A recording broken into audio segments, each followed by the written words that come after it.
격렬한 여야 대치 끝에 임대차 보호법이 본회의를 통과했습니다. 미래통합당은 강하게 반발했습니다. 의원도 모르는 법안이 통과되는 일. 누가 진짜 적폐입니까? 지금 세상이 과거와 다릅니다. 지금 우리가 길에 나가서 외친다고 그래서 일이 해결되는 일이 아닙니다.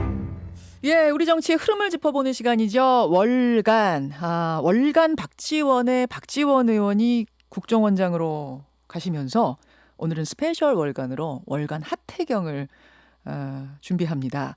마침 어제 통합당의 의총이 또 정치권의 큰 화제여서요. 겸사겸사 하태경 의원을 좀 만나볼 텐데 어제 의총을 연 이유는 아시죠? 어제 그 국회 본회의에서 이른바 임대차 법안이 통과가 됐는데 법사위에서 의결이 되고 하루 만에 본회의가 통과되면서 그야말로 속전속결로 통과가 되면서 통합당은 거대 여당의 밀어붙이기가 도를 넘었다. 독재다라는 용어까지 쓰면서 강하게 반발을 하고 있습니다. 의원총회를 열었는데 장외투쟁 여부도 논의가 됐다고 해요. 통합당의 입장은 뭔지 하태경 의원 연결을 해보겠습니다. 하태경 의원님 안녕하세요. 예, 안녕하세요. 하태경입니다. 어제 의원총회 결론이 난 건가요? 뭐 결론은 났죠. 뭐 딴 건 아니고 이제 장애투쟁 한다는 게 뭐 광화문 집회를 계속하겠다 뭐 이런 건 아니고 예. 국민들한테 더 많이 홍보하겠다 뭐 이런 원칙적인 내용. 장애투쟁 얘기가 나오긴 나왔어요? 그러니까 국민들하고 접촉면 홍보를 더 넓히자. 네네. 이런 원칙적인 이야기죠. 전처럼 광화문으로 가서 뭐 투쟁적으로 투쟁을 하는 그런 건 이제 안 하는 것으로. 예, 뭐 집회, 삭발, 단식 뭐 이런 종류가 아니라 국민들한테 더 많이 알리고 더 잘 알리자 이런 이야기죠. 사실은 전처럼 해야 되는 거 아니냐, 좀 더 강하게 가야 되는 것 아니냐라는 의견도 나온 걸로 알고 있습니다만 김종인 위원장이 만류하셨다고요. 네, 우리가 이제 과거의 경험이 있기 때문에 똑같은 그 실수를 반복하지 말자는 그런 의견이 더 강했고요. 하태경 의원도 동의하세요? 제 생각은 이제 우리 당이 뭘 하고 있는지 이 국민들이 효과적으로 알리는 이런 방법에 대해서는 뭐 항상 고민해야 되고 그런 면에서 이제 원칙적인 이야기다라고 생각합니다. 삭발하고 예전처럼 뭐 그렇게 강경한 투쟁은 지금 때가 아니다라는 게 김종인 위원장의 어제 발언이시던데 지금 때가 아니다라는 것에 대해서는 동의하세요? 네, 김종인 위원장 인식에 전적으로 동의합니다. 전적으로 동의하십니까? 어제 김종인 위원장 그러셨더라고요. 지금은 때가 아니고 대한 정당으로서의 면모를 보여줄 때다. 그런 말씀하셨더라고요. 그렇습니다. 통합당 인식 자체가 여전히 그 부정적인 인식을 가지고 있는 사람이 많기 때문에 통합당이 미래를 여는 정당이 될 수 없다라는 인식이 팽배해 있는 이상 통합당 한계가 있고요. 그런 면에서 반사효과, 민주당이 잘못해서 반사효과 누리는 것만으로 정권 재창출 불가능합니다. 그래서 우리 당 자체가 수권 정당이 될 자격과 능력이 있다. 이걸 보여주는 게 우리 당 입장에서는 가장 숙제입니다. 제일 과제입니다. 장외투쟁보다 그것을 준비하자는 쪽으로 어제 의견은 좀 모아진 것 같고 그나저나 지금 민주당의 입법 처리 과정을 어떻게 보고 계시길래 독재라는 표현까지 나왔을까요?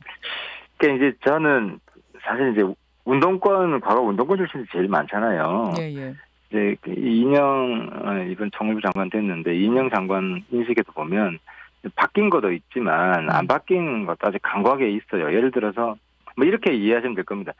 북한은 협치 대상인데 우리 야당은 타도 대상인 거죠. 설마요? 야당도 협치해야 된다고 대통령도 말씀하시고 원내대표도 대통령의 이게 협치라는 의미가 다른 건데 대통령의 협치는 대통령이 하는 거 무조건 도와주라. 안 도와주면 두들겨 패겠다.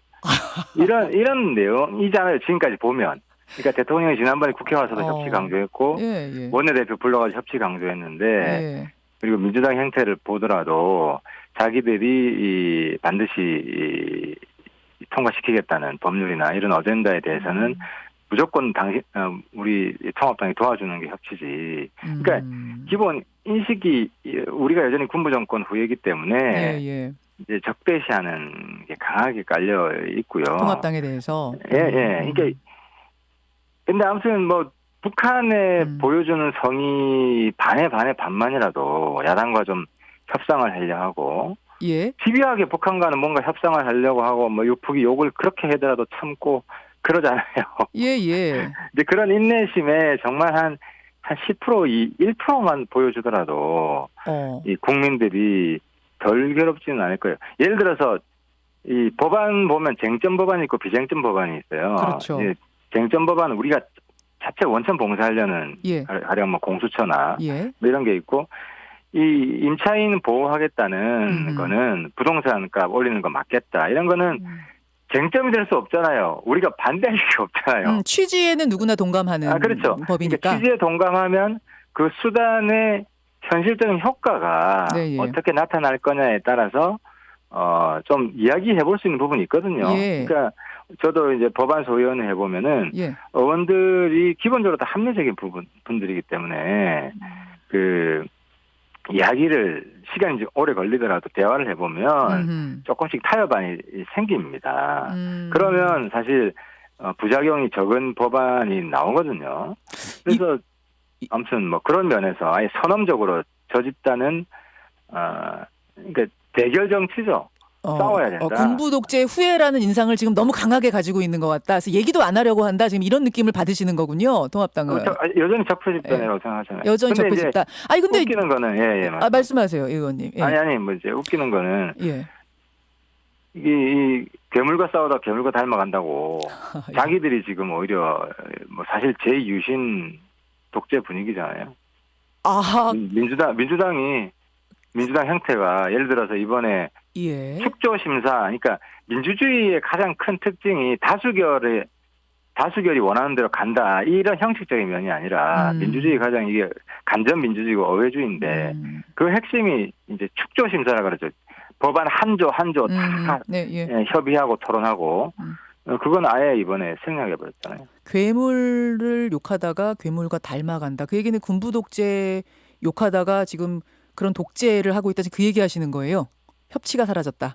그런 거죠. 그리고 실제로 과거 운동권 머릿속에는 이제 저희 민중민주주의 있잖아요.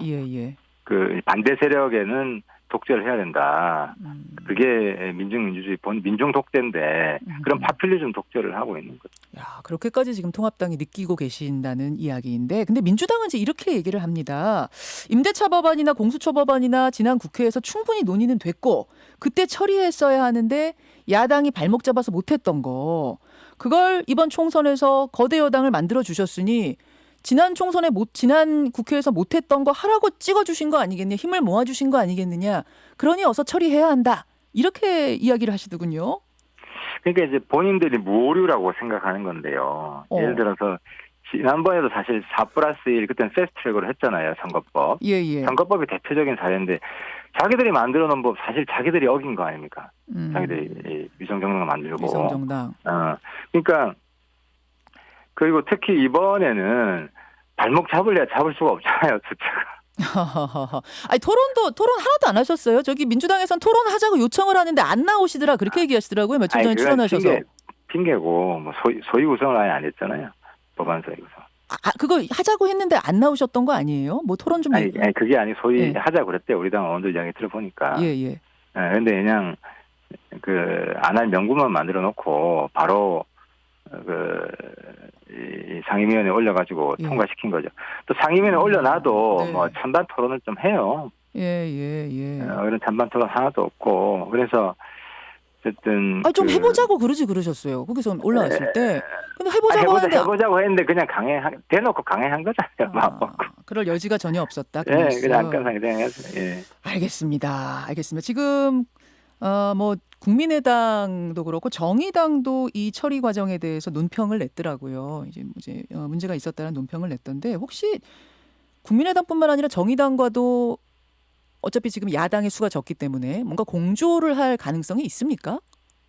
당연히 해야죠. 그러니까 아까 제가 민주당이 야당을 차도 대상으로 본다고 했는데 정의당은 뭐 예외죠. 정의당은 활용 대상이지.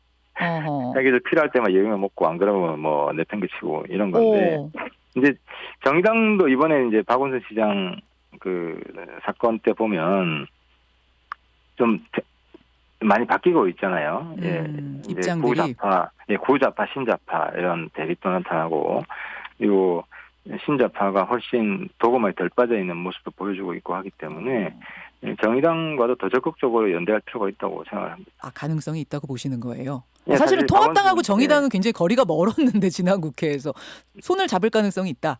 이번에 이제 서울시장 사건 때문에 예. 보면 그쪽 신진 정치인들은 예. 사실 통합당 인식과 거의 차이가 없었지 않습니까?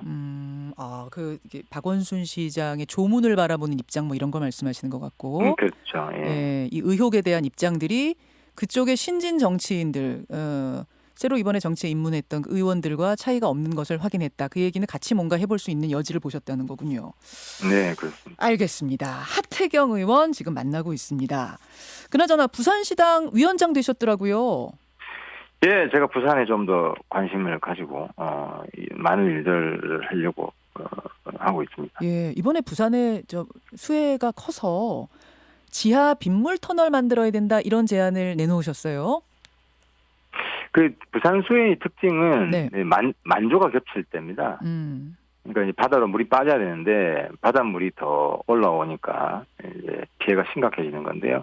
그래서 상식적으로 그 해결 방법은 네. 물을 임시 저장할 수밖에 없잖아요. 물이 바다로 안 나가니까. 예. 그래서 동경이나 홍콩 같은 데도 보면 뭐 거의 5km, 직경 10m 이런 지하 터널, 빗물 터널로 해결을 하고 있습니다. 그리고 최근에 이제 양천구에서도 그 공사를 하고 있고, 그래서 대형 빗물 터널이 필요하다. 예. 지금 뭐 연중 행사는 아니지만 예. 몇 년에 한 번씩 심각한 피해가 있고, 그 피해 금액을 보면 아예 그냥 빗물 터널을 만드는 게 피해 금액으로 이제 낭비되는 예산보다는 훨씬 효과적일 것 같아요. 그런 의미에서 제안을 하셨군요. 아니 부산 얘기 나온 김에 그 부산시장 보궐선거에 하태경 의원도 출마해야 되는 거 아니냐? 막 이런 이야기 이름 거론되는 거 아시죠? 별로 거론되고 있지는 않습니다.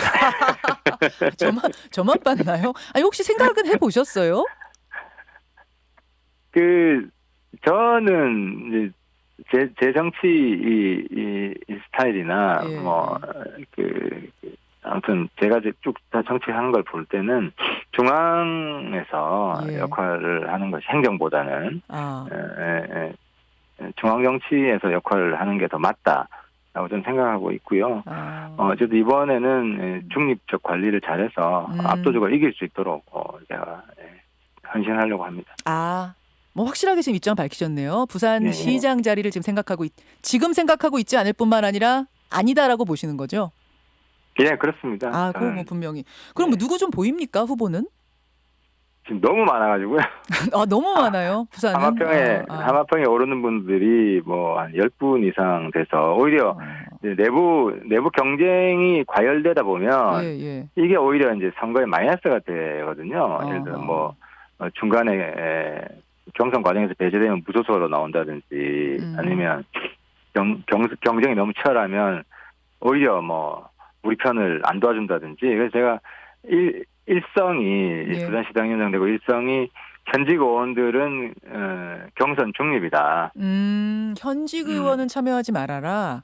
경선 캠프가 많이 구성이 될 텐데 거기에 직을 맡지 말아라.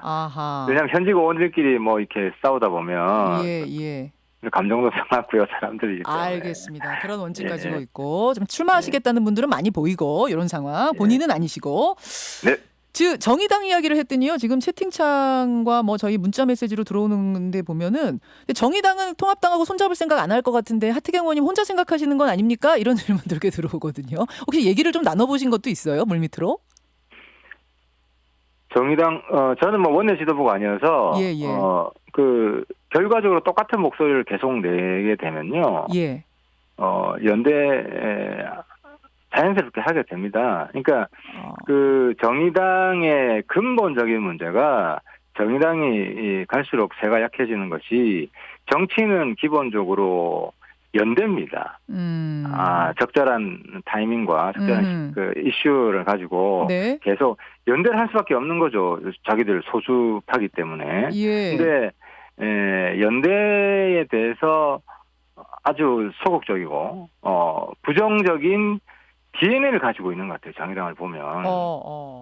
그래서 그러니까 선거 때만 연대 생각해요. 선거 때만. 근데 선거 때 연대가 잘 되기 위해서라도 평소에 연대를 해야 되거든요. 그래서 제가 정의당 지지자분들도 이제 연대에 대해서 연대 그 자체에 대해서 거부하는 분들이 많은데 정의당 망치는 거다. 그게 망치는 거다. 네, 정의당 더 커지기 위해서는 알겠습니다. 보수당의 의원이 이야기한다고 무조건 배척하는. 우리는 뭐 정의당 사람들이 이야기한다고 무조건 배척하지 않습니다. 그래서 정의당한테 이거 도움되는 이야기 쓴약으로 좀 받아들여줬으면 좋겠습니다. 예, 통합당 3선 중진 의원의 프로포즈인데 오늘 제가 잘 알잖아요. 옛날 정의당하고 같이 했잖아요. 그분들 스타일 잘 아는데 이거 고쳐야 돼요. 잠시 후에 저희 마침 김종대 전 의원이 오늘 나오셔서요. 제가 이 질문 한번 던져보겠습니다. 여기까지 오늘 말씀 드릴게요. 하태경 의원님 고맙습니다. 감사합니다. 예, 미래통합당 하태경 의원이었습니다. 김현정의 뉴스쇼는 청취자 여러분의 참여로 이루어집니다. 트위터, 페이스북, 레인보우 게시판, 그리고 단문 50원, 장문 100원의 유료 문자 샵 1212, 우물정 1212 통해 참여하실 수 있습니다. 김현정의 뉴스쇼, 여러분과 함께 만듭니다.